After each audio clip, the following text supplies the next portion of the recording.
Video में हमें संस्कृति नामक पाठ जो कि भदंत आनंद कौशलाइन द्वारा लिखा गया है उसके गद्यांशों पर आधारित परीक्षा उपयोगी प्रश्न उत्तर करेंगे। प्रथम गद्यांश है, कल्पना कीजिए उस आदमी की जिसका पेट भरा है, जिसका तन ढका है, लेकिन जब वह खुले आकाश के नीचे सोया हुआ रात के जगमगाते तारों को देखता है तो उसको केवल नींद नहीं आती, क्योंकि वह यह जानने के लिए परेशान है आखिर यह मोती भरा थाल क्या है। पेट भरने और तन ढकने की इच्छा मनुष्य की संस्कृति की जननी नहीं है। पेट भरा और तन ढका होने पर भी ऐसा मानव जो वास्तव में संस्कृत है निठल्ला नहीं बैठ सकता। इसके आधार पर प्रश्न नंबर 1, प्रस्तुत गद्यावतरण के लेखक व पाठ का नाम लिखे। लेखक है भदंत आनंद कौशल्यान, पाठ है संस्कृति।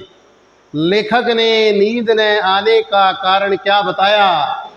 व्यक्ति को इसलिए नींद नहीं आती क्योंकि वह ये जानने के लिए परेशान है आखिर ये मोती भरा थाल क्या है। गद्यांश में वैसे का वैसा दिया हुआ है। 3, मोती भरा थाल से क्या मतलब है? खुले आकाश को मोती भरा थाल कहा गया है।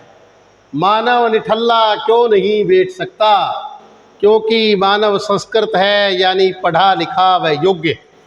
उपर्युक्त गद्यांश का आशय स्पष्ट कीजिए। पेट भरने और तन ढकने की इच्छा मनुष्य की संस्कृति की जननी नहीं है। नेक्स्ट, गद्यांश नंबर 2, सभ्यता है संस्कृति का परिणाम। हमारे खाने पीने के तरीके, हमारे ओढ़ने पहनने के तरीके, हमारे गमना आगमन के साधन, हमारे परस्पर कट मरने के तरीके, सब हमारी सभ्यता है। मानव की जो योग्यता उससे आत्म विनाश के साधनों का आविष्कार कराती है, हम उसे उसकी संस्कृति कहे या असंस्कृति। और जिन साधनों के बल पर वह दिन रात आत्म विनाश में जुटा हुआ है उन्हें हम उसकी सभ्यता समझे या असभ्यता। संस्कृति का यदि कल्याण की भावना से नाता टूट जाएगा तो वह असंस्कृति होकर ही रहेगी और ऐसी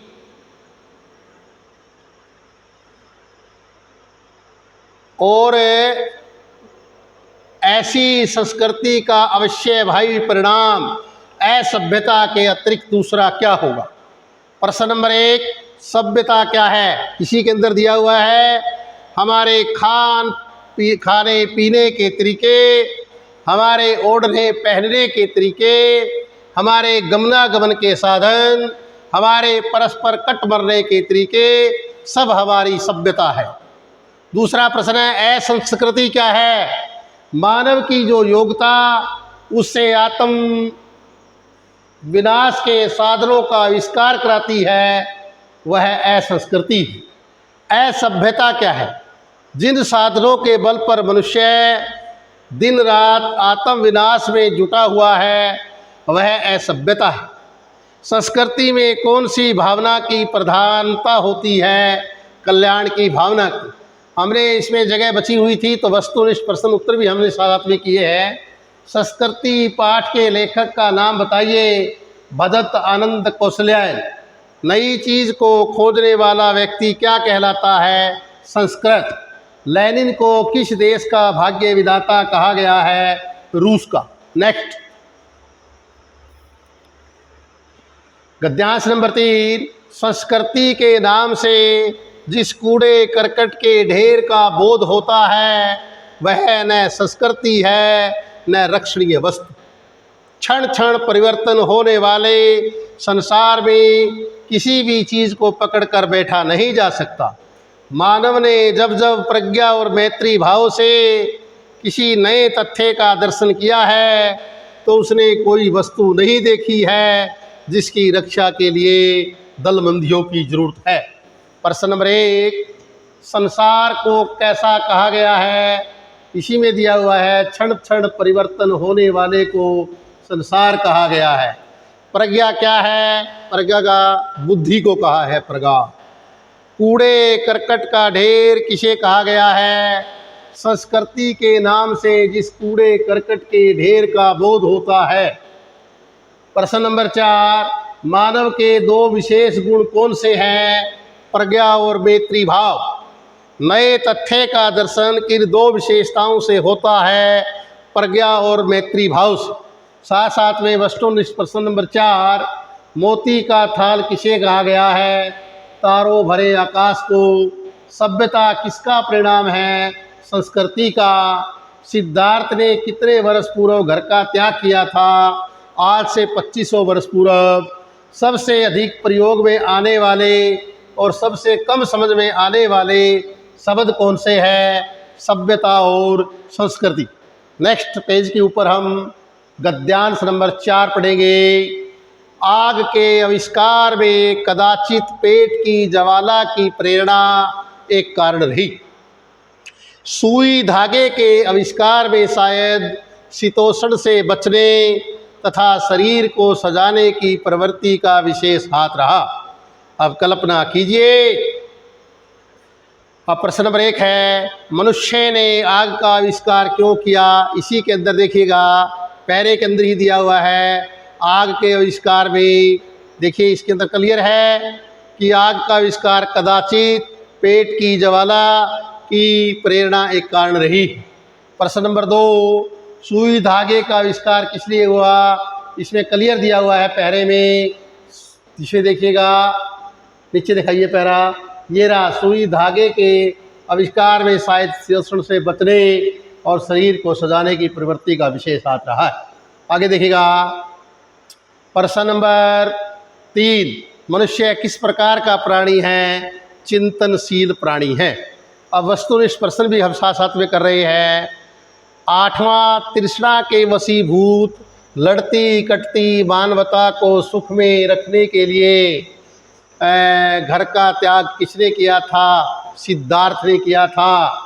संसार भर के मजदूरों को सुखी करने के लिए कौन जीवन भर दुखी रहा? Karl Marx. अपनी डेस्क में रखे डबल रोटी के सूखे हुए टुकड़े स्वयं न खाकर दूसरों को कौन खिला दिया करता था? लेनिन। मानव संस्कृति को लेखक ने कैसी वस्तु कहा है? अविभाज्य। जो योग्यता किसी महामानव से सर्वस्व त्याग कराती है वह क्या है? संस्कृति। संस्कृति परिणाम है सभ्यता का। सभ्यता क्या है? नंबर क हमारे खाने पीने के तरीके, ख हमारे ओढ़ने पहनने के तरीके, ग हमारे गमनागमन के साधन, गह तीनों। तो इसका उत्तर है गह तीनों। नेक्स्ट देखिएगा, गद्यांश नंबर 5, एक संस्कृत व्यक्ति किसी नई चीज़ की खोज करता है किंतु उसकी संतान को वह अपने पूर्वज से अनायास ही प्राप्त हो जाती। जिस व्यक्ति की बुद्धि ने अथवा उसके विवेक ने किसी भी नए तथ्य का दर्शन किया वह व्यक्ति ही वास्तविक संस्कृत व्यक्ति है, और उसकी संतान जिसे अपने पूर्वज से वह वस्तु अनायास ही प्राप्त हो गई वह अपने पूर्वज की भांति सभ्य भले ही है, संस्कृत नहीं कहला सकता। इसके आधार पर प्रश्न नंबर 1, संस्कृत व्यक्ति से क्या तात्पर्य है? पहले में दिया हुआ है जो कोई किसी नई चीज़ की खोज करता है। संस्कृत व्यक्ति की संतान संस्कृत क्यों नहीं हो सकती? एक संस्कृत व्यक्ति किसी नई चीज़ की खोज करता है किंतु उसकी संतान को वह अपने पूर्वज से अनायास ही प्राप्त हो जाती है, इसलिए संस्कृत व्यक्ति की संतान संस्कृत नहीं हो सकती। प्रश्न नंबर 3, संस्कृत व्यक्ति में क्या गुण होते हैं?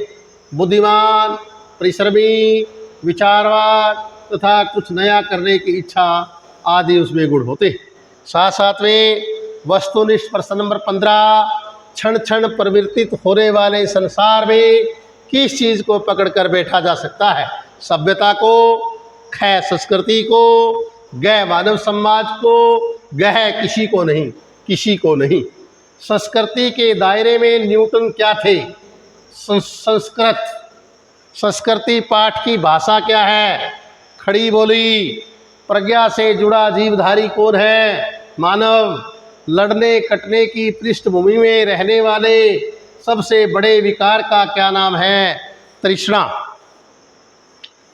आगे देखिए 22वां, संस्कृति का यदि कल्याण की भावना से नाता टूट जाएगा तो वह क्या होकर रहेगी? असंस्कृति। संसार के मजदूरों को सुखी बनाने का स्वप्न किसने देखा था? कार्ल मार्क्स ने। 22वां, यह संसार बदलता रहता है। कैसे बदलता रहता है? क्षण क्षण। संसार के मजदूरों को सुखी देखने का स्वप्न देखते हुए कार्ल मार्क्स ने अपना सारा जीवन किसमें बिता दिया था? दुख में। आग के आविष्कार की पृष्ठभूमि में मूल तत्व का क्या नाम है? पेट की ज्वाला। 25वां प्रश्न देखेंगे हम। सिद्धार्थ के ग्रह त्याग का सर्वोच्च लक्ष्य क्या था? मानव सुख। न्यूटन के विषय का नाम लिखिए। भौतिक विज्ञान। नई चीज की खोज कौन करता है? संस्कृत व्यक्ति।